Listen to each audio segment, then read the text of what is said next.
South Africa is targeting China and other trade partners as it finally gets the ball rolling on producing electric vehicles in the country. The country's Trade, Industry and Competition Minister, Ebrahim Patel, has released a white paper in Pretoria earlier this week detailing a comprehensive roadmap that will guide the industry until 2035. CGTN's Najma Abdurizak has that report on grassroots. South Africa's fast fully electric vehicle called to roll off the production line as early as 2026. A long-awaited white paper detailing the country's shift from the internal combustion engines to new technology vehicles was unveiled by Trade Minister Ebrahim Patel in Pretoria on Monday. We've worked with 7 large automakers. They are all very happy that we've got clarity and finality of the policy framework, and we think it will boost investment and industrial production. South Africa is looking to woo trade partners to invest.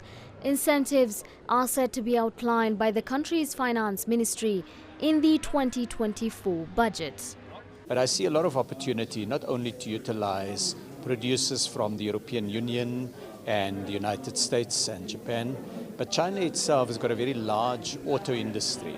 It has some of the biggest producers of vehicles. In fact, it's the single biggest producer of electric vehicles. So as we roll out the plans over the next number of years, we'll also be reaching out to producers in China. The white paper do not just only focus on the production-led incentives, but also phase 2, which will in the future look at also how government will stimulate demand for these vehicles for South Africans, because we also want to be able to make sure that our carbon footprint is reduced. Car makers such as BMW and Ford, raving up for the transition, have already begun investing in fully electric and hybrid vehicle facilities, the pace of which largely depends on a stable energy supply and fully functioning logistics, both of which are currently lacking. I think if we don't tackle fully our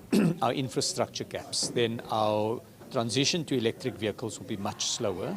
We need to speed it up. We're now transforming our grid to become greener, to be more stable, and as we do so, the business case and the climate case for the transition will enhance. The investment decisions and investment commitments from many of our investors has been absolutely strong. We are very, very hopeful that with this announcement today, many others who have been sluggish and doubtful in making their own announcements, that will obviously help them to be able to accelerate their decisions.